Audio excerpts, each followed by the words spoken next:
สถานีวิทยุกระจายเสียงแห่งประเทศไทยจังหวัดเชียงใหม่ AM 1476 กิโลเฮิรตซ์สถานีวิทยุภาคภาษาชาติพันธุ์แห่งเดียวในประเทศไทยที่มีความทันสมัยเชื่อถือได้สร้างอัตลักษณ์กลุ่มชาติพันธุ์สู่สากล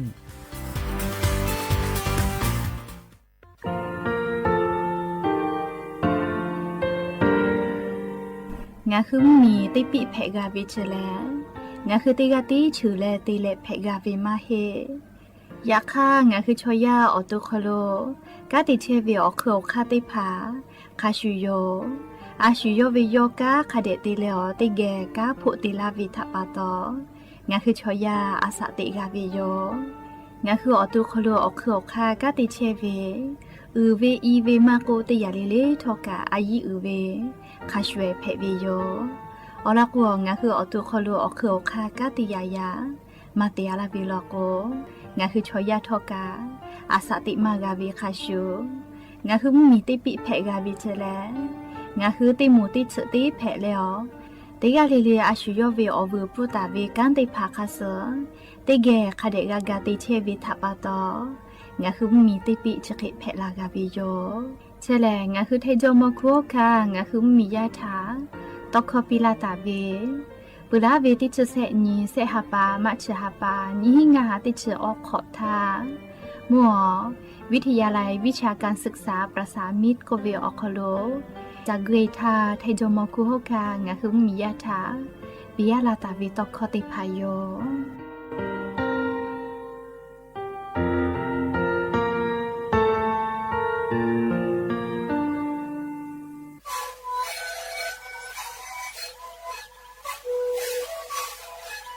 ชริกูมคือยาแก้เชื้อเวออกข้อเฉลย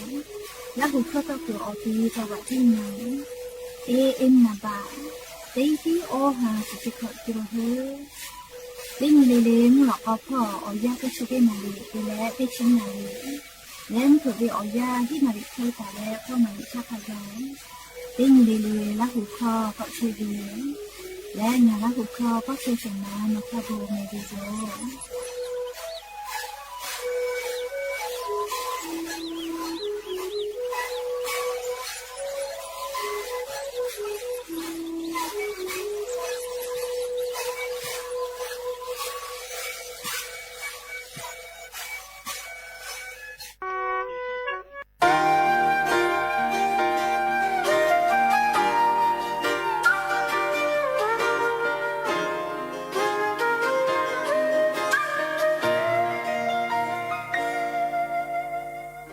ยี่ปอติปอ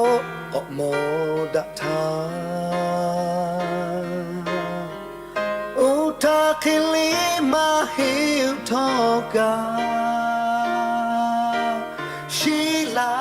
ตุโอทาเวโอยะติพาชีเบติปอออกเพกาจา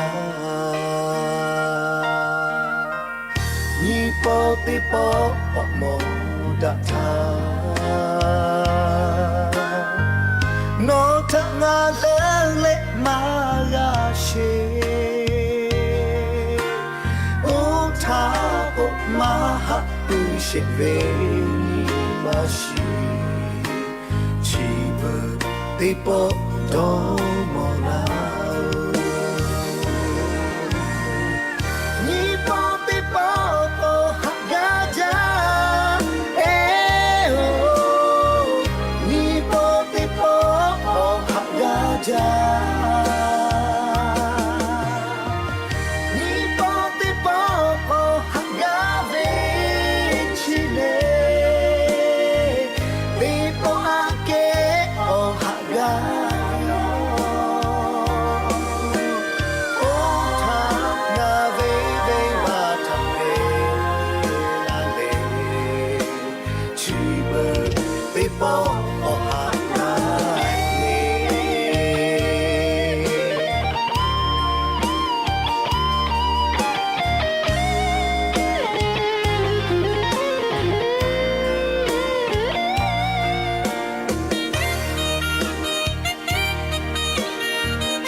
ni po ti po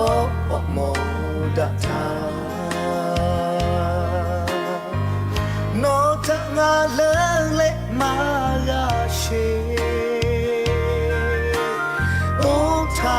po ma ha tu she ve ma shi chi bu ti po do mo na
그니 나빠쇼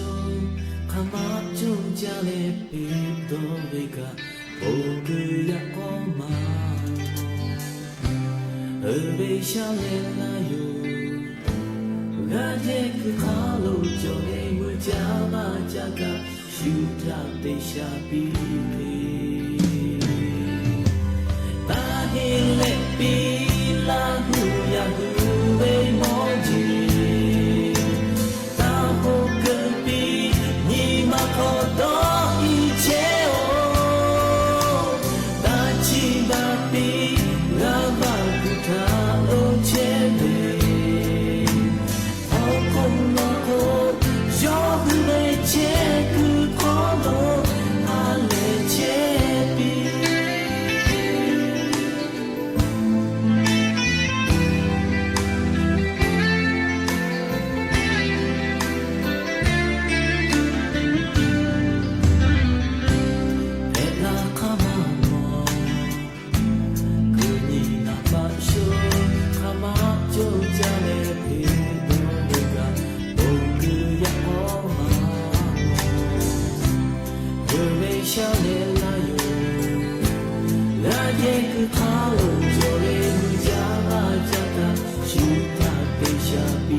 La huyata hakapi jimelia ashuyo chekuyo daichiapi jimelia gana kaipuviyo salalu pilimo katavili kopi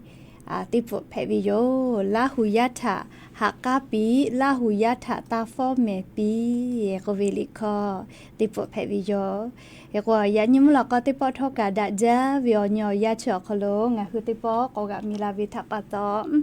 อลอเปแลติกาเลเลถาตะอึยอยาวิอคอโลละเซจาเลอตอยอลาวิโยแมมหาวิอวิอนีละหุยาค่ะพ่อชิพ่อลุเชตาวิค่ะคิเพเชเล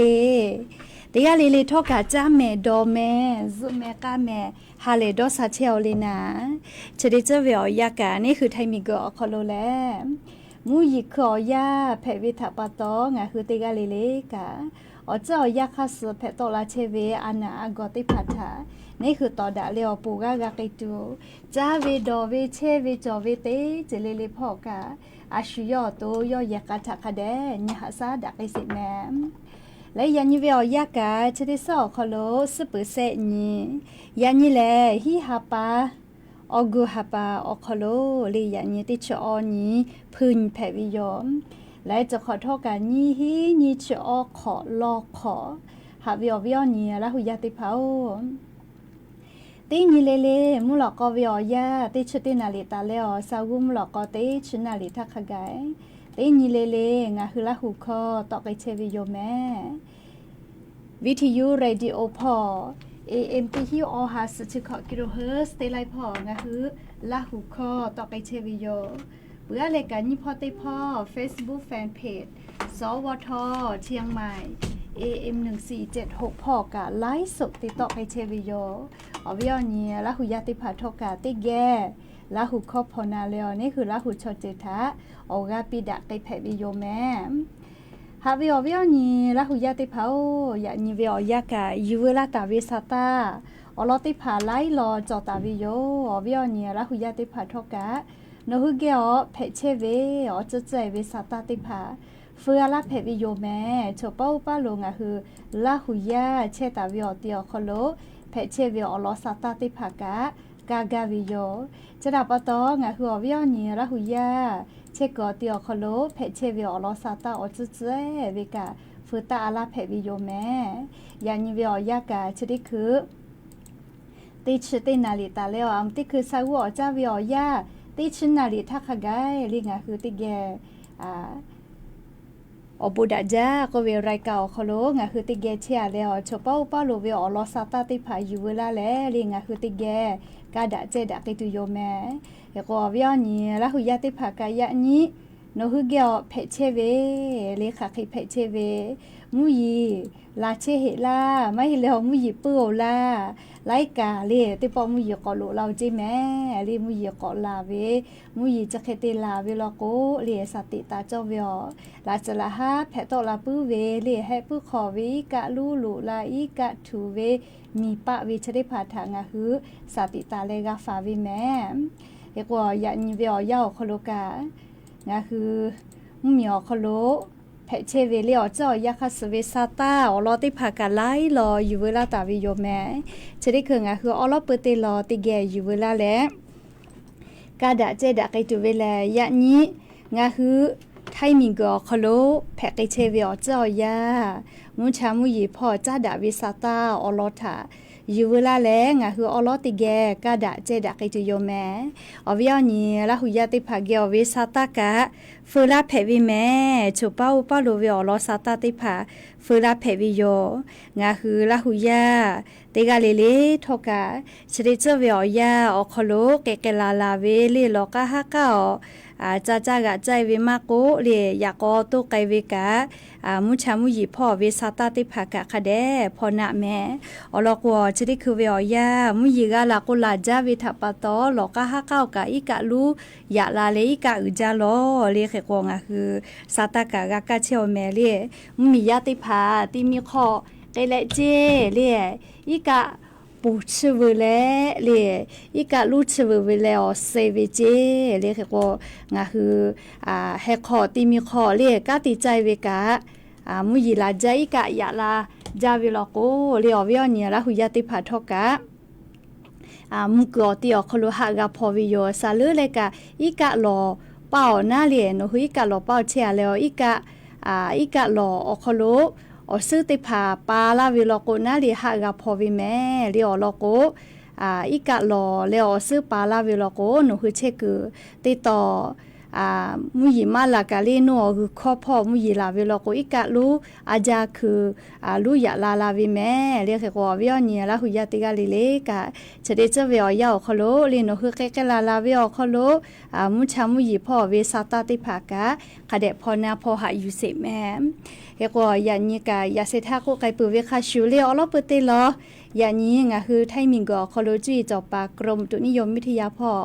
ยคือซาตาปิลาเวเลยะญอเตชอนี่ฮิฮาปาอกุฮาปานี่ฮิงาฮาขอจะสขอคโลงะคือไทมิงกอคโลมุยีเตพาคาคิเพเชเวเลโกโกกาลาตุเวชติคือตาเลวุสพ่อนี่ชอชโมอคโลงะคือไทมุมีอนาติตอพ่อภาคอีสานติตอพ่อและลิไทมีมุญตอพ่อติกะติติลโกมุยีลามาจากิตุโยจิแม่มุยีลามาจาลาวิทยาธาสติตาเลฟาโจเว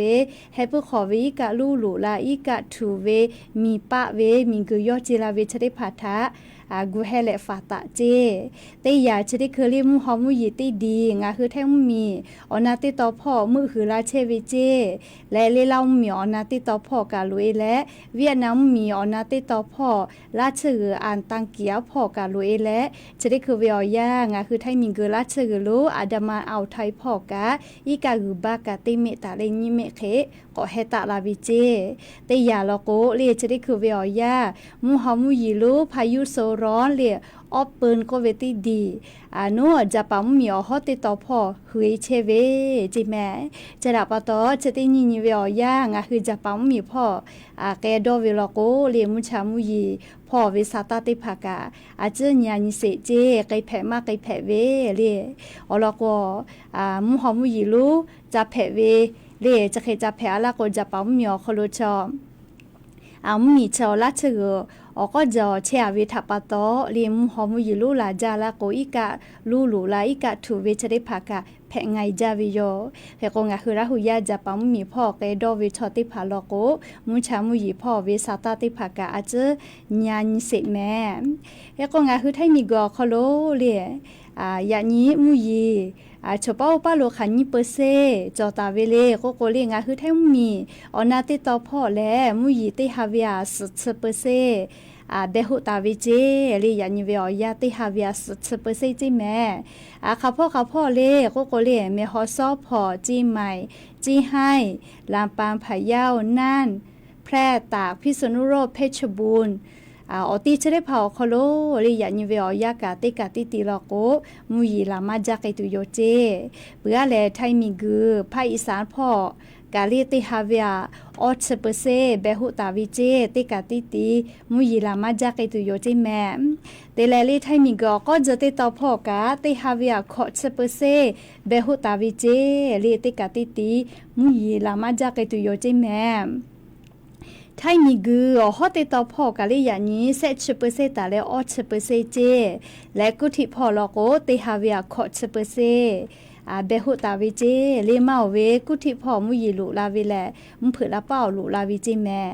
เจกาลิยานิงาคือไทยมิงกอคโลแพกเชเวอเจ้ายามุชามุยพ่อจาดาวิสาตาลอยโยเฮกว่าเชดิซอคโลยันตาเลอติชกอนิขกายจิแม่ลิมุยจอมาเฮเวลิยาเซทาโกไกเปเวคาชูเตยาลโกเลแทมมีอนาติตอพ่อมุหอมุยลุติดีมือหือลาเชวิโยจราปะตอเชดิซอคโลงาหือไทยมีอนาติตอพ่อยันตาเลอติชกอนิขกายมุยจะเคเตเบหุและติกาติติลโกมุยกะลามาไกตุโยเจขอเชเปเซตาเลฮีเชเปเซแต่กาตาวิจิแม่เรียงคือไทยมีกืออนาติตอพ่อเชดิซอคโลมุยจอมาลอแม่แต่แต่แรงคือไทยมีอนาติตอพ่อเจติมาเฮเลมุญตอพ่อมุญไกพ่อ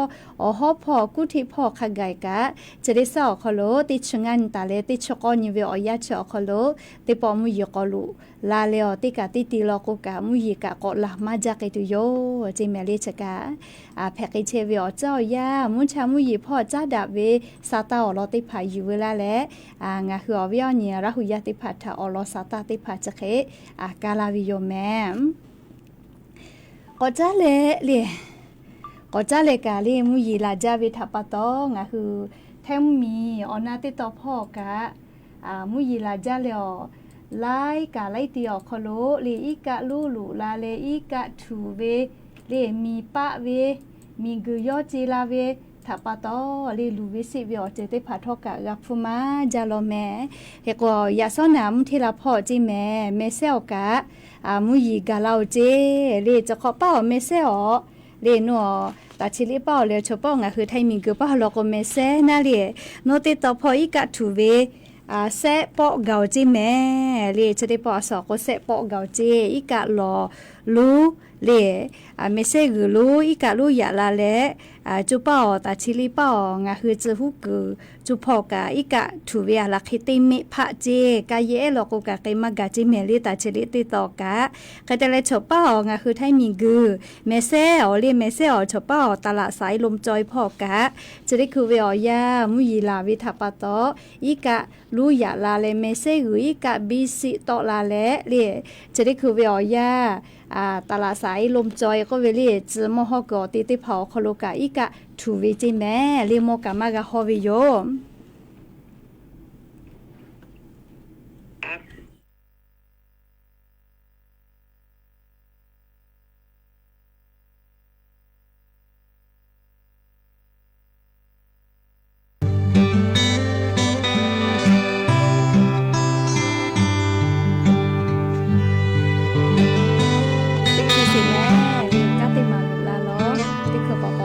ต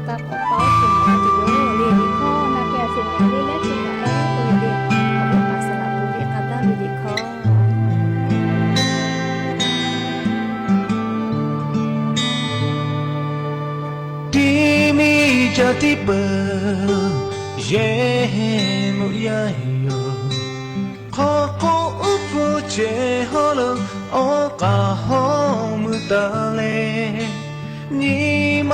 ဟာကြလေလေတူပါမပဲလာလီလာမောခါလို့လေဝေခေါ်ချူရီဟေတူနော်ပိုင်တင်ကြီးတလေလာဟုပိုင်ဘေးညီမရှိခေါ်ချေမောကြကြောရဲ့ဟောတေပေါ်ပေါ်ကူလာအဖေရှာမချာပေါ်ဘူးချလာနေဝေခေါ်လို့ကလေးဘေးရထားရမောလေ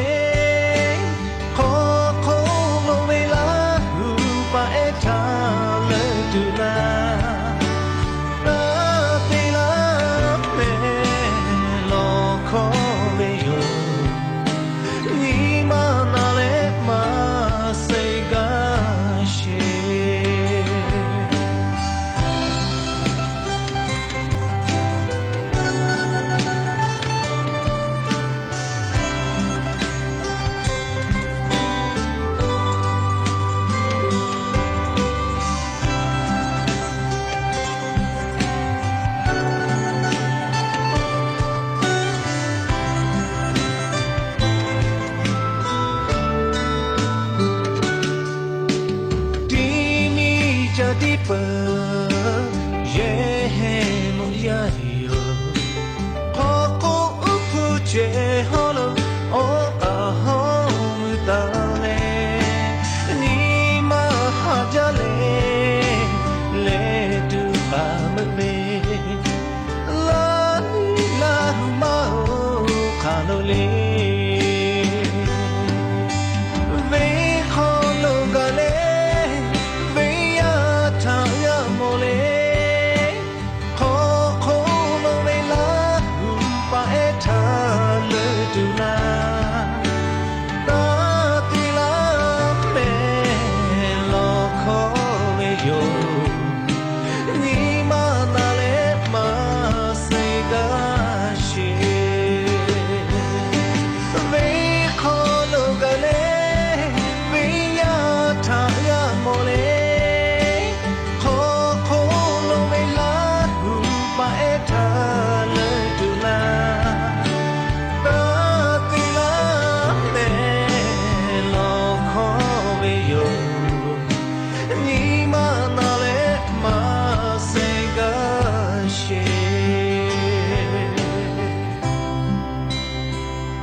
ညီမဟာဝိကဆေလာဝိလျာတေဖာကိုဝဆေလာဝိချေညီမဟာဂျာလူဂျေကိုကလေကိုလီခေါ်ချေပိုကလဲတူကကိုဝိလေအဝိပါဆလာဘူဝိယောဘူလေယောကာဝိလိခေါ်ယခယောတူတူကိုချေခုမင်ကိုခေါ်မချေအိုယခထောကယောဝိလိခေါ်လိုက်ပိုလေငါဟူလာဟူပိုလာဟူလိခေါ်ဘွာလေလိခေါ်ကတာဝိကြုံမကြဝိယောလဲတူကကိုဝိလေလိခေါ်တိပိုယူဝလာလေငါဟူအဝိယောညေလာဟူယာညီမဟာပူဝေချောတိကလေးလေးထပီလာဝိယောမဲဟေကောချေခုငါဟူကောကြလေလိရစေသာတေတော်နေပုခါဝေစတာနာလေနောဂျိဟိုင်ဖော်မေဆဲဤကထူဝေလောလေချဝေကยาซอเจก็มาลิมุทีละเป้าตีนาลิเวอยาวคโลอีกะเลียนัวเมเซลออีกะลูยาลาวิเจเรียกเตเลองาคือไทยมิงเกเป้าโชเป้าตลาดสายลมจอยพอกาจะได้คือ จะกะพอมากะเจอีกะลูลาเลวอีกะถูเวเจค่ะแต่และโนป้อตาชิลิป้อจะฮู้กอตีแต่และอยากก็โคกาลีกะถูเวคือจักว่าเจเจกะเวเจแม่กะเยเตพาลอกกะเกกะลาลากะมากะเจเตเตและอีกะเตพาชกะกะเทกอตะลาเวเจก็มาเฮก็เมเซเลตาชิลิป้อเวจูลิเมเซจูก็เวเลงะคือลาหูยาลอกอนุกะเตคาโลกะจูโคกะอีกะโดเจแม่เลจะได้คือเวียยาเฮก็นัวเมเซอจะขอเจติกะถูเวมาลิอฮอพองะคือมียาคะคอโลกะอีกะโลลาเลอีกะถูเชวเจแม่คเตและติมีจัตติอาเวติมีเตผาคอโลกะงานอโปเคเลโยเจแม่จะขอป้าเมเซพอกะอีกะถูเวชะได้ปอลอโกแลเสปอเตปอกะปเวโยเจแม่ลิกะชะกะโลกะลาลาโกกอจาเลเขกวชะกะยาสนาเวอยาวคลมทิลาเป้าเตนาลิเขทาลิยะลาวิเจเลเมเซลกะเตปออีกะกอถูเจแม่เลชะได้ปอแลเสปอเตปอกะปเจเลจะขอเป้ามาโมติปอกวอีกะเมเซลอีกะลุยาลาเลอเมเซจอคโลอีกะถูแลจะขอเป้างาหืมมียามโหจาเทเวชอติผาทะกะหืลาจาจิแมชอกะจักกุลากะมาเวอคู่กะเลติปออีกะกอถูลาเวทาปาโตเมเซจชอเป้ากะโมกะขะจวยโหหาวิโยจิเมลิชกะยานิงะหึมมีพอกะติปาติภากะลุยและเลมมียาติภาทากะกะปิไกเชวิโยลิชกะอยู่เวลาเลอเวียเนี่ยระหุยาติภาทาเกามาลาวิโยแม่เคกอติฮิเลกะเลนัวจิให้พอกะอีกะถูเวไลกะลอแม่เลติกะลอกมูอภเวียงแก่นพ่อกะมุยลาจาวิทาปะโตเลียนทาวิอยาอีกะลอลูเวียงแก่นพ่อวิกะอีกะเฮปุขอวิกะลูยาลาเลอามีดาไฟฟ้าจะกอติอคโลกะอีกะลูลาเลอีกะทูเวทาปะโตเลียมีดาไฟฟ้าจะกอติอคโลกะลูวิสิเวกะพูเวเจเลขเตเลอามีดาไฟฟ้ากะมากะเยจิเมเลียมีฮาติฮาวิอยาคโลอำเภอเวียงแก่นติต่อพ่อคเตเลกอนิเวตยาทาเลมียาเชตาวิบ้านห้วยหานเลตำบลปอตำบลปออำเภอเวียงแก่นติต่อพ่อกะลิฉเป้าวิกะหลอลูติพาลูลาเวทาปะตอิชมีเตียวิอคโลมามูมีลายามีอคโลกะอีกะถูปเวจิเมเลเลกะติมีเตียเวจัตติยเวน้อยดะจิโอเพอเวนาเลยาคากะอีกะลูลาเวทาปะตองานอโปเคเลอีกะถูเปเปจิเมเลชะกะนัวจาวะจิให้พออันยานิเวอยาอีกะถูเชเวสาตาอรอติพายอมแล้วเลจาวะเมฮอซอพอกะกอเกอันสาเลเมฮอซอพอกะอีกะถูเว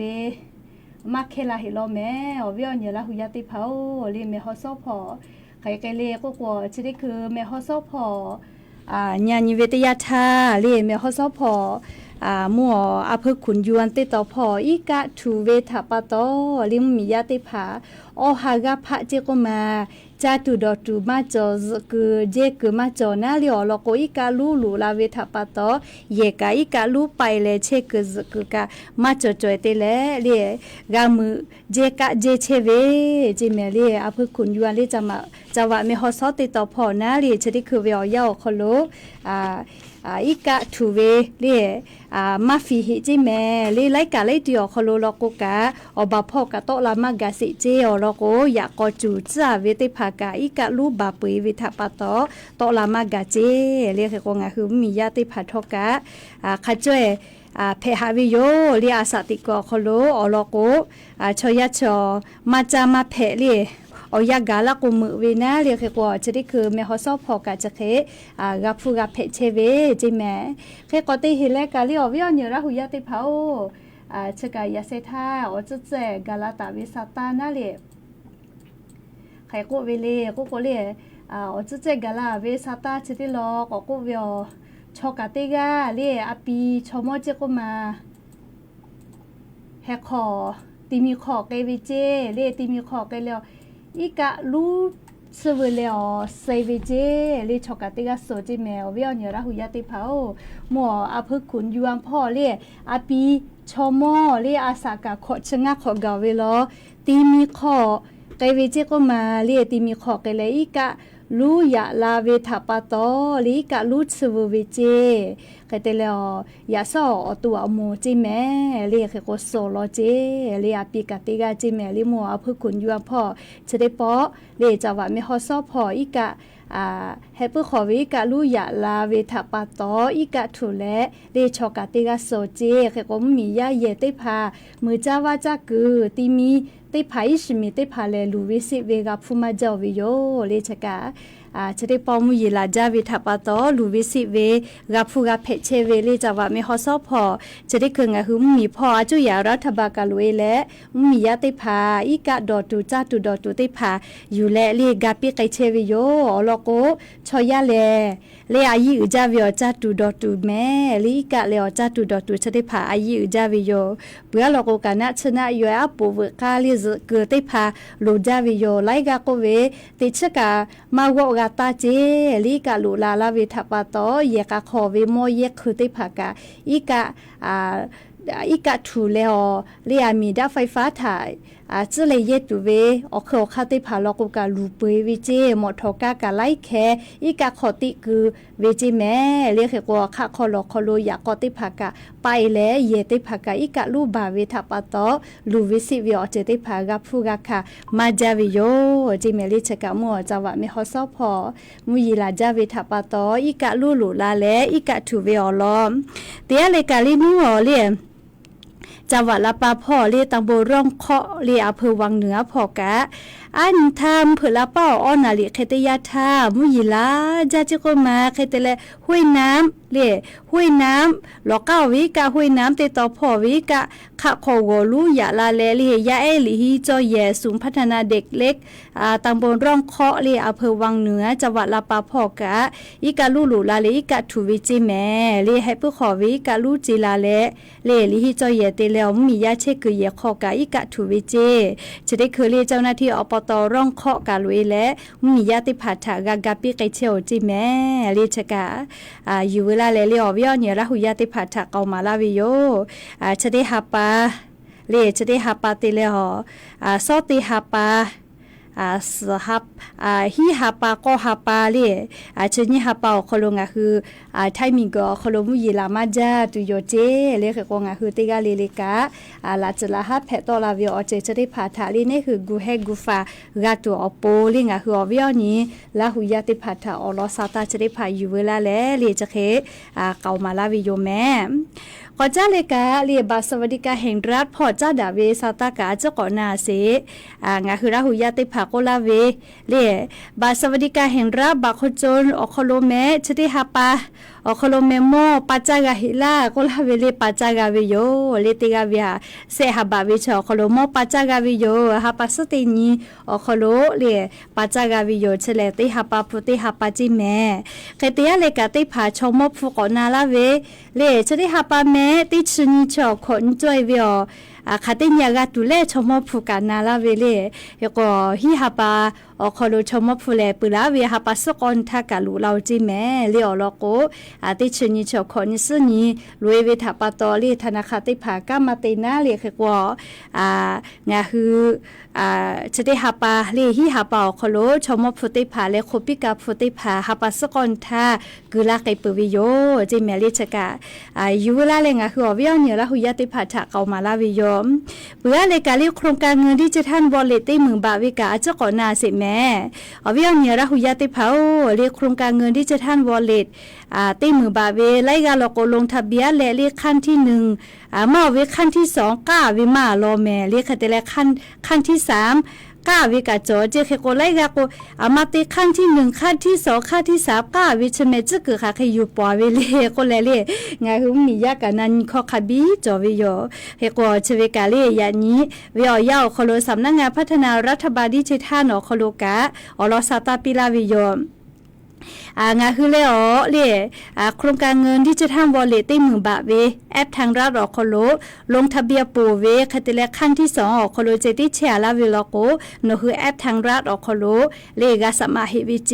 เลเข้าสู่ระบบก็เวติเข้าลุยและกาสมาหิวิจิแม่เตียเลกาเลขั้นที่3อคโล เชื่อเวลาโกเลระบบอยู่ระหว่างการตรวจสอบสิทธิ์กว่าวินะเลยจะได้เข้าโกกาลัวเฮวิโยนี่ชื่อนี่ก็หาปาไทยและเลยขั้นที่สี่อคโลไกเวนะขั้นที่สี่อคโลเจเชื่อละเวลาโกไม่ได้รับสิทธิ์เจมากาเวนะเลยแค่แต่ละขั้นที่ห้ากาลาไทยและเลยโครงการเงินดิจิทัลวอลเล็ตมือบาเวชอคโลนอกาเวโกกาเวเจเรียกก็ขั้นที่สี่เลยโอเคเตแขติเชื่อละโกมากาเวเจเลยนี่ชื่อนี่ก็หาปาทาสิเพวิจิแม่เปลือเลยกาเวชอละโกเลยนาบงาติแขนะเลยขั้นที่ห้าคลูน้อยกาวิเจเลชอนี่ชนี่ก็หาปาไทยและสิเพวิเจเลชกาอยู่เวลาแรงหัวเวียวเนี่ยระหุยติพัทธะอลอสาตติพัชเขกาลาวิยมใครแต่และเลยยานีเวียวยาวคลูกางหัวจุยารัฐบาลกาซาตากอกาลาเวนายกรัฐมนตรีเลนายกเศรษฐากางคือเจ้าว่าจิมายคลูก็ลาตุโยจิเมลีชดิสอคโลนายกเศรษฐางคือจังหวัดจิมายคโลลาตุโยเจเฮกว่านิเวตยาทาเลนายกเศรษฐายงคือจังหวัดจิมายคโลลาเวเลเลติชงานีติชุขอนิเวอยาชอคโลเลนายกเศรษฐางคือจังหวัดจิมายคโลลาเลอจาดีดาลาตุโยเจจะได้ปอลาเวอแกนคอเซ็นเตอร์พอจาดาเวซาตาทะลาเวเจเลแกนคอเซ็นเตอร์เรียกว่าอวิญญาณระหุยติพัทธกับนายกรัฐมนตรีลาวิทาเลโลหะยุลาเพวิโยเลติชงานนี้ติชขอนิเวอยาวคโลลาตุโยจิเมลิงคือจังหวัดจิมายคโลเลนายกรัฐมนตรีนายกเศรษฐาลาตุโยเจเอกชกาอยู่เวลาแรงคืออวิญญาณระหุยติพัทธะเกามาลาวิโยเลนายกกางคือจิมายคโลลากาปุจาเลมาโมลกัวนายกรัฐมนตรีเลงคือจังหวัดจิมายคโลลาเวเลติชงานอยู่ลกสปอเลสปอติชงานนี้ติชขอนี้เลนายกรัฐมนตรีนายกเศรษฐาทวีสินนะเลลาเลงาคือจังหวัดจิมายคโลจาจีดาลาตุโยจิแม่ชได้ปอจีดาลาเวเลนาคอหล่อเลล้างช้างก็เวพอเลมีเจ้าพอจ้าดาเวแก๊งคอเซ็นเตอร์มียาถาฮิเลฮิจ้าเวชได้พาคาเคติเลเลงาคือมีอคโลยูบากาปูตัวปูนะเลชได้ปอจีดาเลอคาจากูลาวิเจเลจกาติชงันตาเลติชุขอนิเวอยาวคโลนายกรัฐมนตรีนายกเศรษฐางาคือจังหวัดจิมายคโลลาตุโยเจก็เพื่อเลกะเลติชงันนี่เลสปอนี่จอเวนะสปอติชงันนี่ฮิฮาปาลโกกะเลนางสาวจิราพรสินทุไพรเลรัฐมนตรีประจำสำนักนายกรัฐมนตรีกะงาคือจังหวัดจิมายคโลลาตุโยจิเมลิโจหอประชุมใหญ่มหาวิทยาลัยจิมายคโลลาตุโยเจจะได้ปอโยลาเวเลเลกิจกรรมในกองทุนหมู่บ้านมั่งคงชุมชนเข้มแข็งอย่างยั่งยืนก็เวเลค่าขอเวกองทุนหมู่บ้านอลอลาวิเจเลชเวอลอจะโทรมาลาวิเจแม่เลขว่าจะได้สอคโลกาลิมีพอกะติปาชอชมุติผางคือจังหวัดจิมายคโลลามาเวลอเลชกะอยู่เวลาแล้วอวิญญาณระหุยติพัทธะอลอสาตติพัชเขปีลาวิโยเฮก็ยันยิมุลก็เวียวยาวคโลชิลากะลาตุเวียลอสาตติพาจะเคมัยเจดิโยแม่กาพอนาเลออกาปิลาเชเว Facebook Fanpage พ่อมาโกเลวิทยุเรดิโอพ่อลุลาและพอนาเลออกาปิลาเชเวเตกาเลลิกาอโบจาแม่เตกาเลเลจาแม่ดอแม่เชซาจอซาฮาเลดอซาเลเตกาเลเลเวอโปดะเวอญอฮาเพปิแม่อโบจา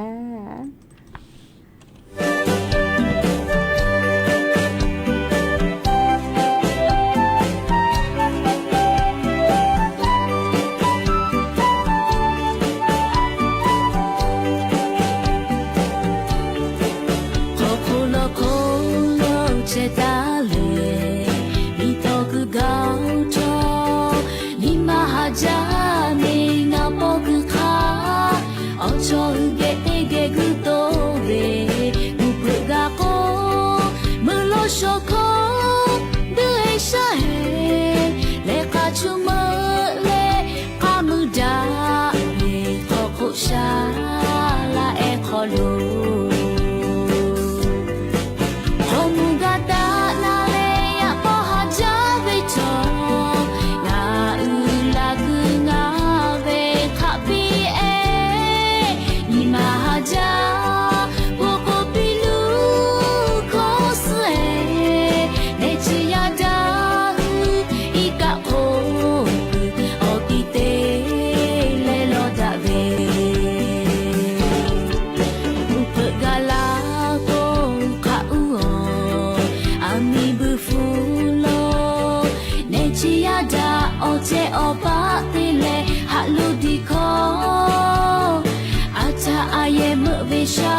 นีวิทยุกระจายเสียงแห่งประเทศไทย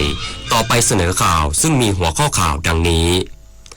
ศาลรัฐธรรมนูญเตรียมวินิจฉัยคำร้องให้ถอดถอนนายกรัฐมนตรีออกจากตำแหน่งกรณีเสนอชื่อนายพิชิตชื่นบานเป็นรัฐมนตรีประจำสำนักนายกรัฐมนตรีช่วงบ่ายวันนี้หน่วยงานด้านทรัพยากรน้ำประชุมติดตามสถานการณ์น้ำท่วมที่เกิดขึ้นในหลายพื้นที่ของประเทศและหารือแผนรับมือฝนตกเพิ่มจากอิทธิพลจากร่องมรสุมผู้นำสหรัฐอ้างว่าการที่กองทัพยูเครนสามารถรุกรานในดินแดนของรัสเซียทำให้ประธานาธิบดีวลาดิเมียร์ปูตินผู้นำรัสเซียต้องเผชิญสถานการณ์ยากลำบากอย่างแท้จริงแบงคอกยูไนเต็ดยิงจุดโทษแพ้ซานตงไทซานทีมจากไชนีสซูเปอร์ลีก4-3ในการแข่งขันฟุตบอล AFC แชมเปี้ยนลีกต่อไปเป็นรายละเอียดของข่าวตุลาการศาลรัฐธรรมนูญนัดอ่านคำวินิจฉัยคดีนายเศรษฐาทวีสินแต่งตั้งนายพิชิตชื่นบานผิดมาตรฐานจริยธรรมร้ายแรงหรือไม่ตั้งแต่เวลา 15 นาฬิกาวันนี้พร้อมวางมาตรการคุมเข้มมาตรการรักษาความปลอดภัยกำหนดห้ามผู้ไม่เกี่ยวข้องเข้าพื้นที่ควบคุมวันนี้คณะตุลาการศาลรัฐธรรมนูญนัดแถลงด้วยวาจาประชุมปรึกษาหารือลงมติและออกนั่งบัลลังก์อ่านคำวินิจฉัยในคดีที่ประธานวุฒิสภาส่งคำร้องของสมาชิกวุฒิสภาจำนวน 40 คนขอให้ศาลรัฐธรรมนูญวินิจฉัยตามรัฐธรรมนูญมาตรา 170 วรรค 3 ประกอบมาตรา 82 ว่าความเป็นรัฐมนตรีของนายเศรษฐาทวีสินนายกรัฐมนตรีสิ้นสุดลงเฉพาะตัวตามรัฐธรรมนูญมาตรา 170 วรรค 1 วงเล็บ 4 ประกอบมาตรา 160 วงเล็บ 4 และวงเล็บ 5 หรือไม่จากกรณีนำความกราบบังคมทูลเพื่อโปรดเกล้าแต่งตั้งนายพิชิตชื่นบานเป็นรัฐมนตรีประจำสำนักนายกรัฐมนตรีทั้งที่รู้หรือควรรู้อยู่แล้วว่านายพิชิตขาดคุณสมบัติหรือมีลักษณะต้องห้ามตามรัฐธรรมนูญอันเป็นเหตุให้ความเป็นรัฐมนตรีของนายเศรษฐาสิ้นสุดลงได้โดยในเวลา 9:30 นาที